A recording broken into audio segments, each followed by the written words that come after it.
Muy buenas noches, queridos amigos, familia, hermanos.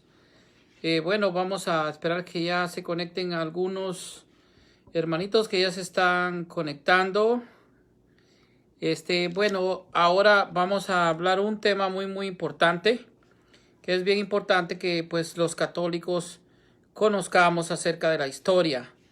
He visto los últimos debates de algunos hermanos donde acusan a la iglesia de ser culpable de una inquisición, lo cual no es cierto, sino que es crear pues una historia falsa, un lado oscuro para atacar a la iglesia.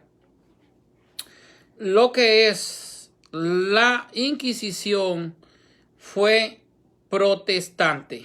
Esto quiero que se quede claro que la Inquisición fue protestante. La iglesia únicamente investigaba a bautizados. Óigase bien, investigaba a bautizados. No perseguía a protestantes. Y esto, la iglesia no tenía un tribunal inquisidor, sino que esto era el Estado. Cuando el Estado era católico, el Estado era protestante. Pero hoy vamos a hablar acerca de a las acusaciones que estos sectarios acusan a la iglesia, y vamos a ver cómo la historia realmente los desmiente y los deja pues como falsos, como mentirosos.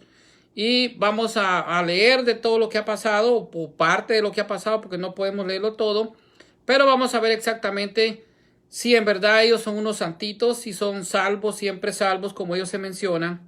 Vi un debate hace 2-3 días de un protestante con el padre Carlos Mojica, donde este protestante pues el tema era la salvación, pero parecía que para él el tema era la Inquisición, porque empezó a atacar a la iglesia, atacó a la iglesia y no dio ningún argumento acerca de lo que es la salvación. Al contrario, que el padre pues dio pues los sacramentos como medio de salvación, la iglesia misma que es un medio de salvación y un sacramento de salvación. Así que pues vamos a empezar a leer un poquito y hablar un poquito del tema de lo que es la Inquisición protestante. Entonces, otro punto del que no se ha hablado es que los protestantes también tuvieron pues una Inquisición, y que la Inquisición es netamente protestante, totalmente sometida al poder político de la época. Los historiadores solo tienen dedos para señalar las inquisiciones católicas, guardando un silencio hipócrita sobre lo acontecido en los territorios protestantes. Y aquí vamos a ver, los que sabemos la historia, los que hemos leído historia universal, vamos a saber qué pasó, por ejemplo, en Inglaterra en el tiempo de Enrique VIII. Y bueno, y los demás, la Alemania de Lutero y todo esto, cuál fue el saqueo a Roma y todo lo demás. Entonces, los primeros protestantes no se distinguieron por ser los campeones de la libertad de opinión, como nos lo han hecho creer hoy en día. Ellos que clamaban por libertad religiosa en los países católicos, en sus territorios, la primera medida que tomaban era la suspensión total de la misa. Imagínense que siempre van a atacar lo que es la misa, porque como sabemos es el único culto divino instituido por nuestro Señor Jesucristo. La Santa Eucaristía es el único culto divino instituido por nuestro Señor Jesucristo la noche de la Pascua. Es más, el mismo Jesucristo realizó 2 misas, la noche de la Pascua y también con los discípulos de Emaús. Entonces, como decía Lutero, para acabar con la Iglesia Católica primero hay que terminar con la Eucaristía. Y por eso es de que todos apuntan con el dedo a lo que es la Santa Misa. Entonces, ellos lo que querían era la suspensión total de la misa y obligar a los ciudadanos por ley a asistir obligatoriamente a los cultos reformados. La destrucción de las iglesias católicas, de los templos, como también hoy vemos en día, hay muchos ataques a los templos católicos, y también la destrucción de imágenes, junto al asesinato de obispos, sacerdotes y religiosas, marcaron estos territorios mucho más que lo que ocurría en su contraparte católica. Ahora bien, para citar solo algunos ejemplos, ya que de todas las fuentes investigadas solo hablan realmente de la Inquisición católica para señalar a la iglesia, y ni una sola para citar lo que es la Inquisición protestante. Entonces, se recuerda la masacre de los monjes de Abadía de San Bernardo de Bremen, cuyos monjes fueron asesinados, degollados y se les echó sal en la carne viva, siendo después colgados del campanario por tumbas protestantes en el siglo XVI. El ahorcamiento de 6 monjes cartujos y del obispo de Rochester en la Inglaterra protestante en el año 1535. También la quema de miles de católicos y anabaptistas por Enrique VIII. Aquí está ya el primero que yo les estaba mencionando, Enrique VIII, que realmente pues tuvo como 5 o 6 esposas y que pues mataba a la anterior para casarse, decapitaba a la anterior para casarse con la dama de compañía que era de la esposa siguiente para agarrar la siguiente. Entonces así él tuvo muchas esposas, sin contar pues las concubinas.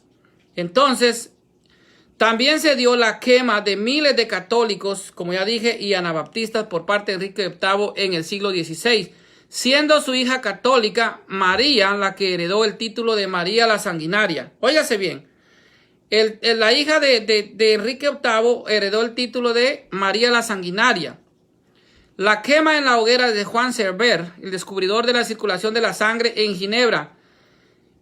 Y miren esto, y esto no lo quiere decir Barragán y todos esos sectarios de las redes sociales que andan atacando a la iglesia y señalando con el dedo a la iglesia. Entonces, el descubridor de la circulación de la sangre en Ginebra por orden de Calvino. Fue el propio Calvino el que lo mandó a matar. O sea, sin embargo, solo se recuerda el caso de Galileo, que no fue ajusticiado. Entonces, es Calvino el que manda a asesinar a este descubridor de la circulación de la sangre en Ginebra. Esto es en Suiza hoy en día. Cuando Enrique VIII comenzó la persecución católica en Irlanda, existían más de 1000 monjes dominicos, de los cuales solo 2 sobrevivieron a la persecución. Óigase bien, de 1000 monjes dominicos, solo 2 sobrevivieron a la persecución que inició Enrique VIII en lo que es pues en Irlanda. Esto es pues sin contar lo que es ya también pues puramente Inglaterra, que como todos sabemos la historia, él se quería casar y como el Papa no le quiso anular el matrimonio, pues simplemente pues decapitaba a la esposa y se casaba con la siguiente.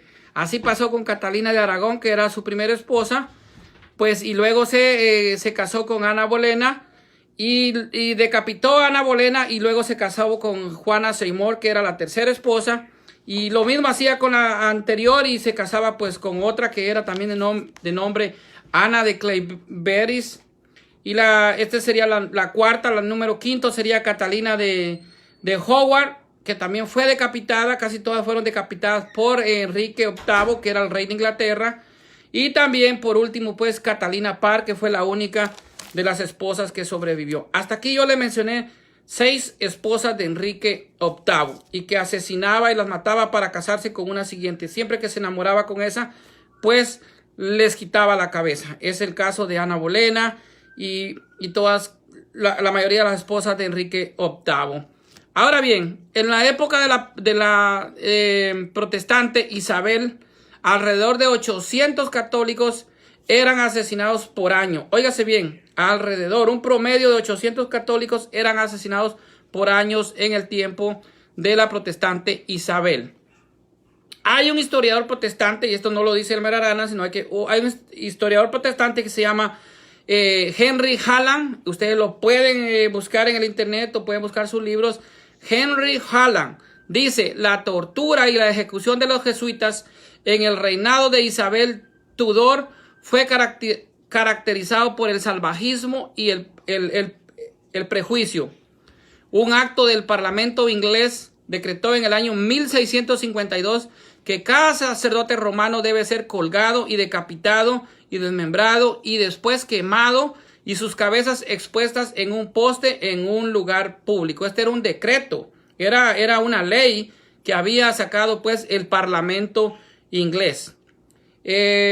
Bueno, luego tenemos que también en la Alemania de Lutero, la Alemania luterana, los anabaptistas eran cocidos en sacos y echados de ríos. Mírense bien, estos anabaptistas son los que ponen la doctrina del rebautismo. Ellos, de ahí nace la doctrina de no bautizar a los niños, porque ellos dicen que los niños no traen pecados, entonces ellos son los que crean el rebautismo. Entonces de ahí viene la doctrina de hombres, de los anabaptistas, de no bautizar a los niños. O sea, no es una doctrina cristiana. Sin embargo, ellos eran protestantes y sin embargo fueron seguidos por el mismo Lutero y Calvino. Todos estos reformadores siguieron a los anabaptistas y los mismos anabaptistas eran decapitados. Entonces esto pasó pues en lo que era pues la Alemania de Lutero. Eran perseguidos por el mismo Lutero. Lutero persiguió a los anabaptistas y los decapitaba. Dice que eran cocidos en sacos y echados en ríos, o sea que se los llevaran los ríos. Y esto, protestantes siguiendo a mismos protestantes. Ahora bien, vamos a pasar a otra ciudad que es Escocia. La Escocia, como todos sabemos, es totalmente presbiteriana, es también protestante. Entonces la Escocia presbiteriana de Juan Knox. Juan Knox es el protestante, el padre de los protestantes en Escocia. En un periodo de 6 años, dice que se quemaron más de 1000 mujeres acusadas de hechicería. O sea que las consideraban brujas y pues por eso las asesinaban. O sea, mataron más de 1000 mujeres en un promedio de 6 años. En las ciudades tomadas por el protestantismo, los católicos tenían que abandonar dejando en ellas todas sus posesiones, o sea, convertirse al protestantismo. Era la opción que tenía, dejar su casa, sus tierras, todos sus bienes materiales, o convertirse a ser protestante. De lo contrario, pues, eran decapitados y eran asesinados. Si se les descubría, por ejemplo, celebrando la misa, pues eran castigados con la muerte. El descubrirlos que participaban de la Eucaristía era pena de muerte. Eran decapitados, tenían que morir, era la sentencia. Porque pues realmente pues ahí lo descubrían que eran católicos celebrando la Santa Misa. Imagínense hoy en día a cuántos católicos tendrían que matar. Tendrían que matar a más de 1.300 millones en todo el mundo de católicos, porque todos celebramos y participamos de la Eucaristía. Eso pasaba pues en estos tiempos de que el protestantismo tenía como decreto lo que era la muerte para los católicos que realmente pues celebraban la Santa Eucaristía.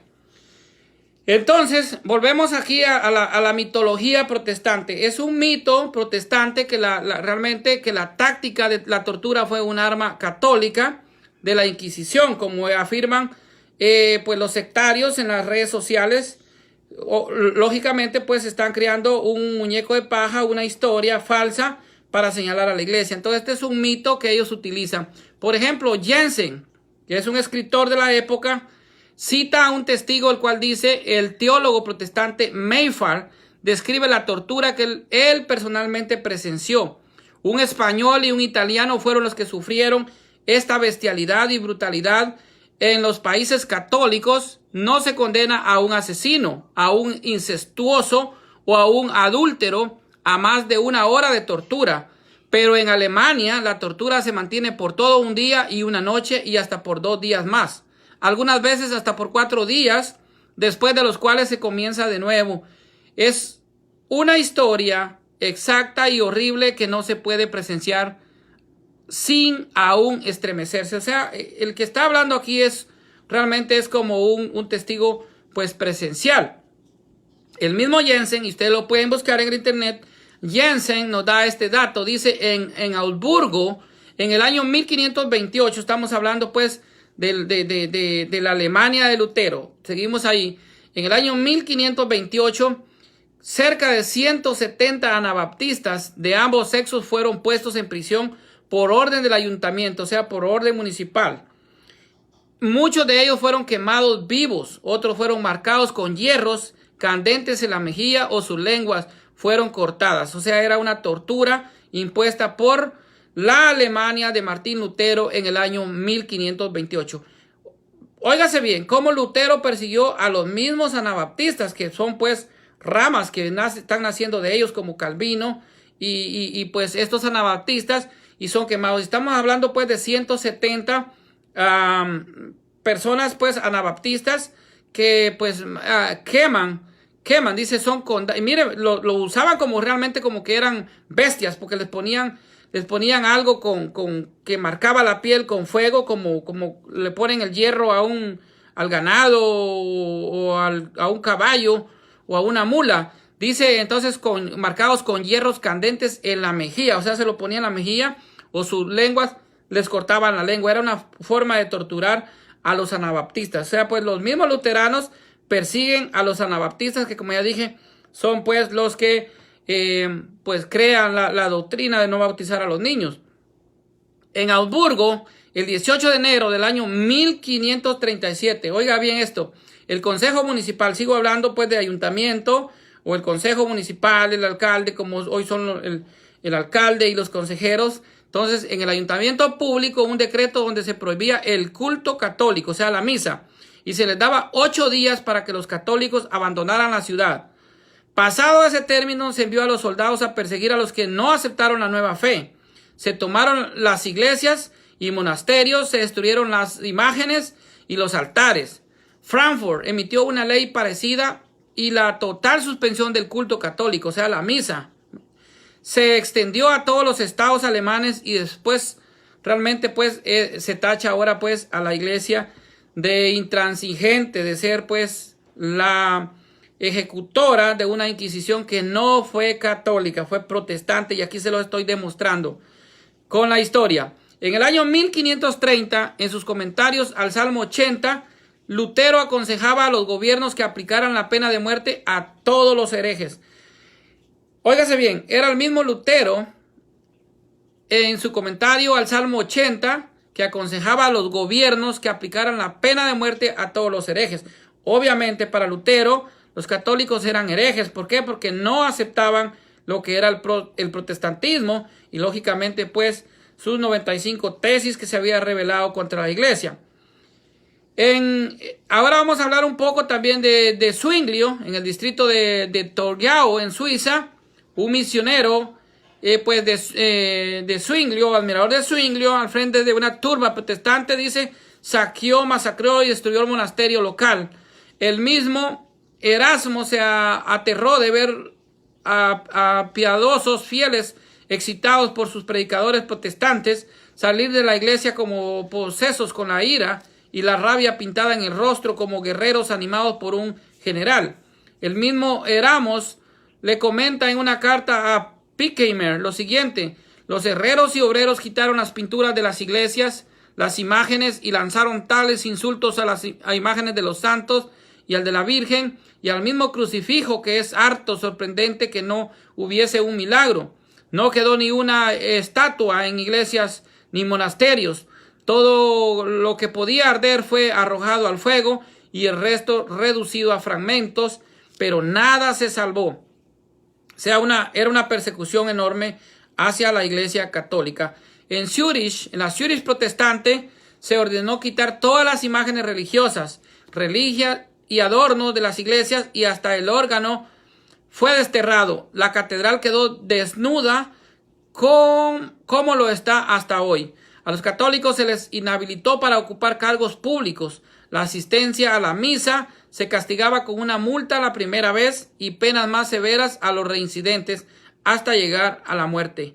Imagínense, asistir a una misa se castigaba con una multa la primera vez, penas más severas a los que reincidían, o sea, a los reincidentes, hasta llegar a la pena de muerte. Si usted asistía a una misa, si era pues castigado una vez a pagar una deuda, una cantidad económica, y si era residente, pues se le ponían otras penas más severas, y si volvía a reincidir en asistir a la misa, pues le podían condenar con lo que era la pena de muerte. Esto era en lo que es la Zurich protestante. O sea, estamos hablando de Alemania, la Alemania luterana.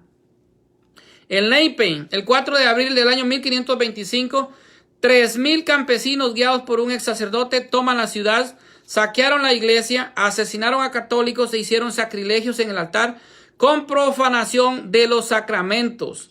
Un hecho que totalmente pareciera que nunca hubiera ocurrido si no estuvieran bien documentado fue el saqueo de Roma. Ni siquiera los católicos realmente saben que este hecho ocurrió y usted lo puede buscar en la historia. Hay un saqueo a Roma, pero de esto no hablan los sectarios que andan en las redes sociales acusando a la iglesia. De eso no hablan, pero ahora lo vamos a hablar para que todos sepamos la verdad histórica. Una cosa, la historia es la ciencia que narra los hechos pasados y que no miente. La ciencia es realmente, la historia, perdón, es una ciencia que narra los hechos pasados y que no miente.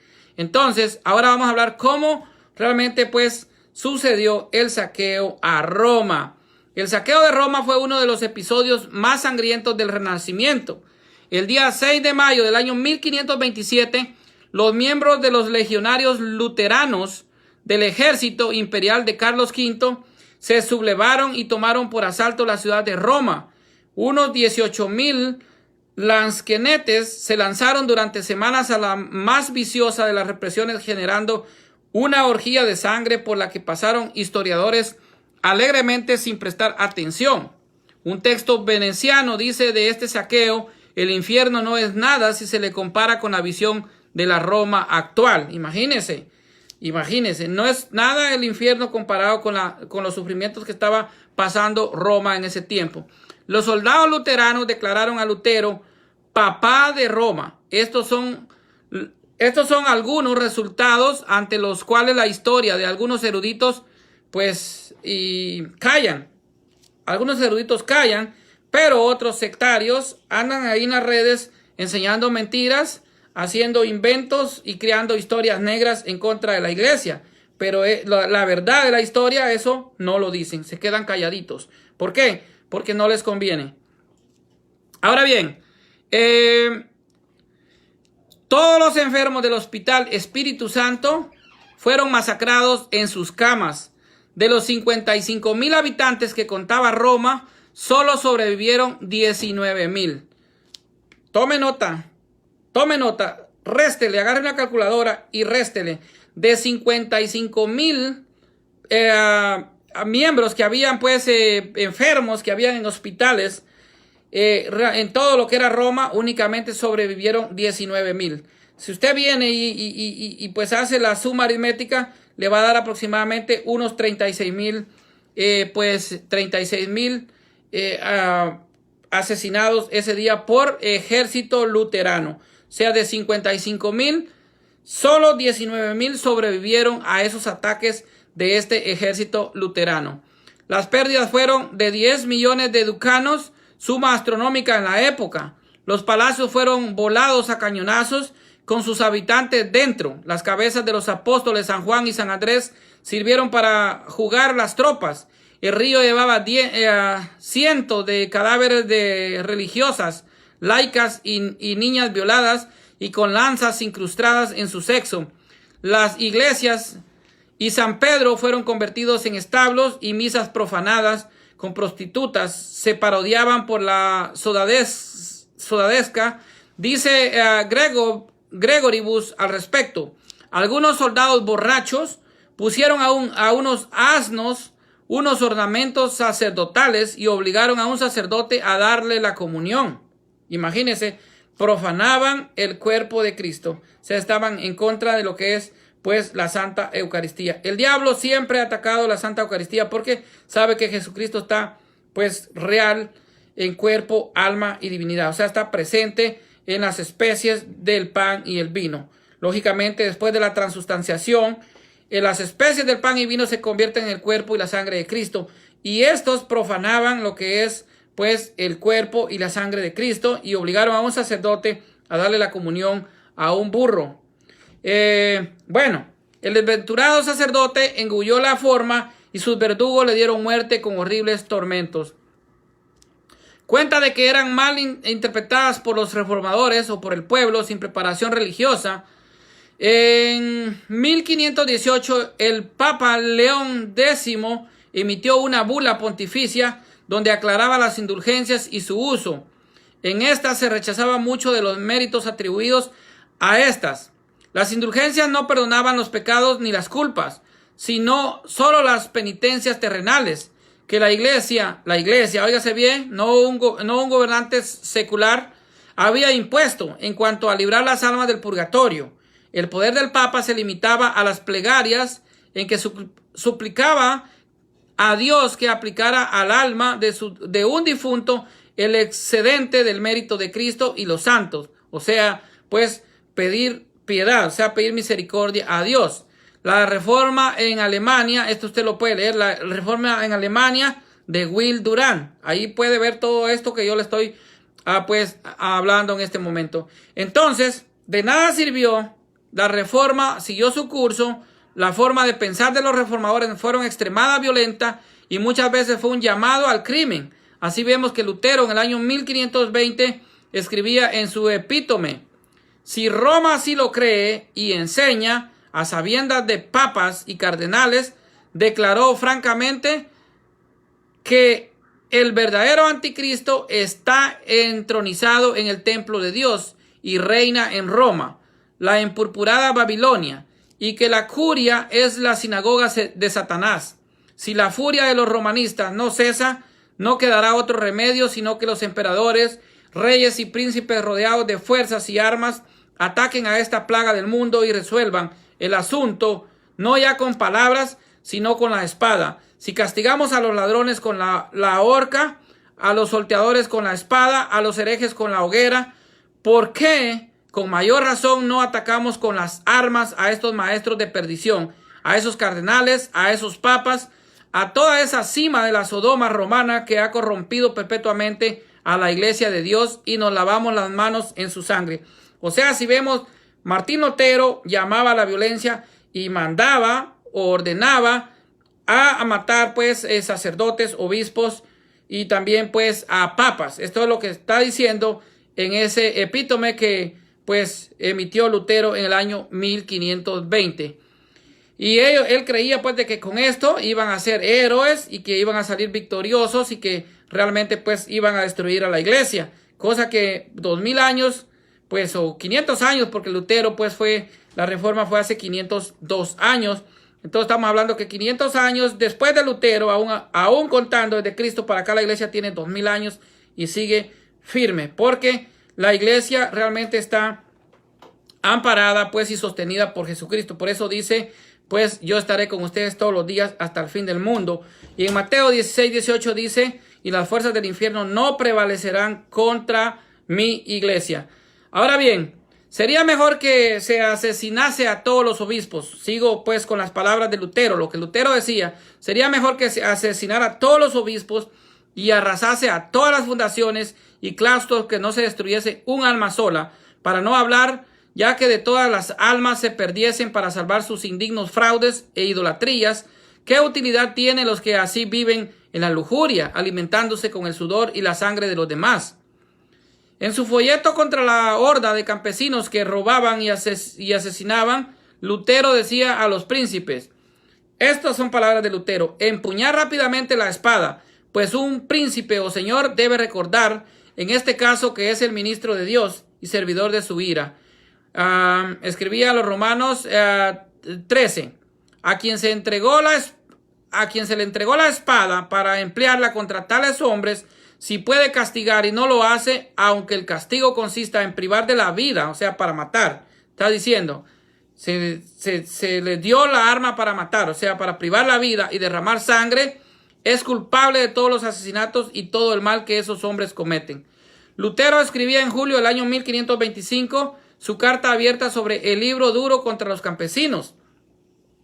Si creen que esta respuesta es demasiado dura y que un solo fin es hacerles callar por la violencia, respondo que esto es verdad. Un rebelde no merece que se le conteste con razones, porque no las acepta. La respuesta adecuada es: tal boca es un puño que haga sangrar la nariz.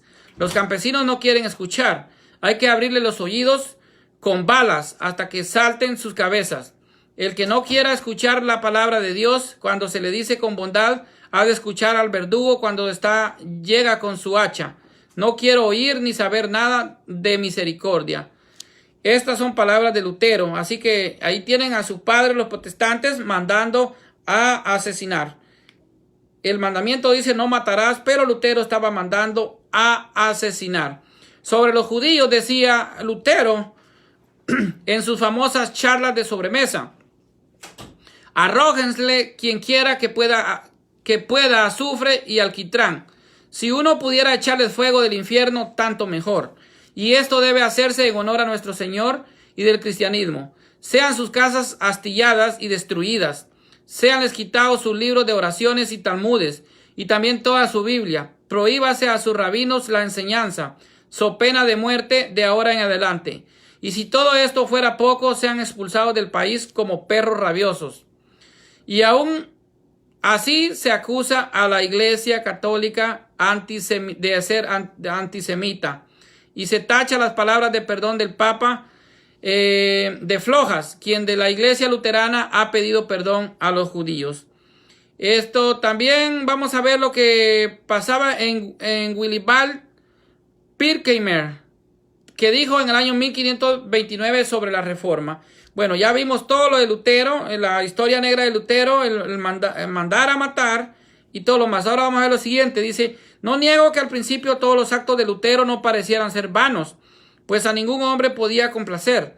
Todos aquellos errores e imposturas que se habían acumulado gradualmente en el cristianismo, por ellos esperaba yo, junto con otros, que podría aplicarse algún remedio a tan grandes males. Pero fui cruelmente engañado, pues antes que se extirparan los errores anteriores, se introdujeron otros muchos más intolerables, comparados con los cuales los otros parecen juegos de niños. Las cosas han llegado a tal punto que los bribones papistas parecen virtuosos al lado de los evangélicos. Lutero, con su lengua desvergonzada e ingobernable, debe haber vuelto loco o estar inspirado por un espíritu maligno. Este hombre estaba hablando que Lutero estaba endemoniado o que tenía un espíritu del mal. Pensamiento y obra de otros padres de la Reforma. Vamos a verlo sobre Calvino. Tampoco Calvino fue un dechado de caridad. Vemos que en sus institutos, personas que persistían en las supersticiones del anticristo romano deben ser reprimidas por la espada. En el año 1547, James Gruet se atrevió a poner una nota criticando al Calvino y fue arrestado, torturado en el potro 2 veces al día por un mes y finalmente sentenciado a la muerte por blasfemia. Se le clavaron los pies a una estaca y se le cortó la cabeza. Bueno, aquí estamos sacando ya lo de Calvino. Los hermanos Camparet en el año 1555 fueron acusados de libertinos y fueron ejecutados y desmembrados para exhibir sus partes en diferentes sitios de Ginebra. Melanchthon, el teólogo de la Reforma, aceptó ser el presidente de la Inquisición protestante que persiguió a los anabaptistas. Como justificación dijo, porque tenemos que tener con esa gente más piedad que Dios. Esto lo dijo convencido de que los anabaptistas arderían en el infierno. La Inquisición luterana se implantó con sede en Saxón. Con Melanchthon como presidente, al final de 1530, este presentó un documento donde defendía el derecho a reprimir por la espada a los anabaptistas. Lutero escribió de su mano una nota que decía, esto es mi agrado. O sea, realmente la persecución que Lutero hizo a los anabaptistas era pues un plan ya arreglado, y él mandaba matar a todos los anabaptistas, aunque estos eran protestantes. Zwinglio, en el año 1525 comenzó la persecución de los anabaptistas en Zúrich. Las penas iban desde el ahogamiento en el lago o en los ríos hasta la hoguera. John Knox, padre del presbiterianismo, como dijimos, quemó en la hoguera a 1000 mujeres acusadas de brujas en Escocia. Esto ya lo dije al principio de mi video.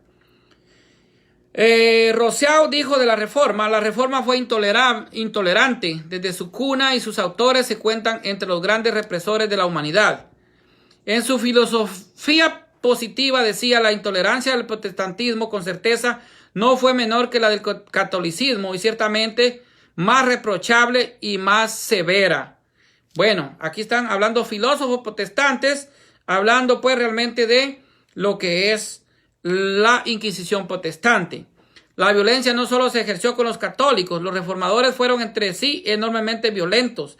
Veamos la opinión que se merecen entre sí. Lutero dijo de Oecolampaius y Calvino, Otros herejes similares tienen demonios sobre demonios, corrompido el corazón y la boca mentirosa. Lutero, a la muerte de Zwinglio en el año 1531, dijo: está bien que Zwinglio haya muerto en el campo de batalla. Qué clase de triunfo y qué bien Dios lleva sus negocios. También dijo: Zwinglio está muerto y condenado y se lo merece por ladrón y rebelde y por llevar a otras a seguir sus errores. Zwinglio no se quedó atrás y decía de Lutero: el demonio se ha adueñado de Lutero a tal grado que hasta nos hace creer que lo que tiene en total posesión. Cuando se le ve entre sus seguidores totalmente parece que una legión de demonios lo ha poseído. Ahora vamos a ver un poco de la suspensión sistemática del catolicismo en áreas protestantes. En Zúrich, la presencia de sermones católicos conllevaba penas y castigos físicos. Aún fuera de los perímetros de la ciudad, a los sacerdotes se les prohibía celebrar la misa y bajo orden de severas penas se prohibía tener cuadros religiosos e imágenes religiosas en las casas particulares. En Zúrich, la misa fue proscrita en el año 1525. Esto fue seguido de la quema de monasterios y destrucciones masivas de templos religiosos católicos. Los obispos de Constanza, Basilea, Lausana y Ginebra fueron obligados a abandonar sus ciudades y el territorio. Un observador de nombre William Farel dejó escrito: el sermón del Calvino en la antigua iglesia de San Pedro fue seguido de desórdenes donde se destruyeron imágenes religiosas, cuadros y tesoros antiguos de la iglesia católica. Estrasburgo, en el año 1529, el consejo de la ciudad ordenó la destrucción de los altares, imágenes y crueles, además en las iglesias, conventos. Igual sucedió en Frankfurt, en la convención de Hamburgo, en abril del año 1535. Los concilios de los pueblos de Lübeck, Bremen, Hamburgo, Luneburgo, Stralsund, Rostock y Wismar votaron porque se ahorcaran a los anabaptistas, se azotaron a los católicos y a los zwinglianos. Escocia, de John Lennon, padre del presbiterianismo, prohibió la misa con pena de confiscación de bienes y azotes públicos. La segunda vez que se cometiera, la pena era de muerte a cada individuo.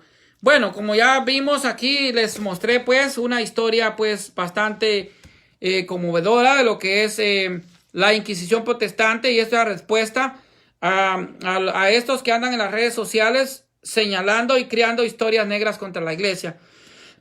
Como ya dije, en Inglaterra también se dio el problema con Enrique VIII, que se crió, pues se autonombró cabeza de la iglesia. Hubo asesinatos enormes, fueron miles quemados en hogueras. A los católicos se les prohibió la misa y el que participaba en misa pues era decapitado. Parece que la pena de muerte con el rey Enrique VIII de Inglaterra era decapitarlos, y esta era la parte que también la pena que imponía pues también a sus esposas. Entonces, como sabemos, su primera esposa fue la señora Catalina de Aragón, y aquí fue donde se dio el problema de quererse divorciar y de dividir a la iglesia o de separarse de la iglesia, porque el Papa no lo quiso pues no lo quiso divorciar, y así fue como se casó con Ana Bolena, y a esta pues también le quitó la cabeza. Luego se casó pues con Juana Sexmore, que era su tercera esposa. Después Ana de Kleinberitis, que es la cuarta, Catalina de Howard, que es la quinta, y Catalina Parar, que es la sexta. Bueno, para finalizarles, y ya es tarde, también me voy a despedir. También les voy a hablar un poquito del pastor Jim Jones, que como todos saben pues asesinó a 918 personas en lo que es Guyana, incluido también a un congresista de los Estados Unidos que era de apellido pues Ryan, creo que era el nombre, sí, Leo Ryan. Entonces envenenó a 918 miembros de su secta, el pastor Jim Jones. Pues nació en Indiana. Pues fue religioso estadounidense, fundador y líder de la secta Templo del Pueblo, así se llamaba la famosa secta, que pues y es famosa por el suicidio colectivo pues realizado el 18 de noviembre del año 1978 pues fueron 912 o 918 miembros de su secta en Johnstown, en Guyana. a todos los mató envenenados. Esto como una orden de Dios. Y así pues están las sectas y todo el protestantismo. Así que no me vengan a hablar de una historia oscura que le quieren crear a la iglesia hablando de Inquisición. Esta es parte de la Inquisición protestante. Todo para que no se dejen engañar y para que vean pues cuál es la historia real del protestantismo y que dejen de acusar a la iglesia. Así que Dios les bendiga a todos y gracias por estar pues seguirme y por estar compartiendo mis videos y también pues estar aquí en vivo conmigo, que son bastantes. Así que Dios los bendiga y bendiciones para todos en el nombre poderoso de Jesucristo.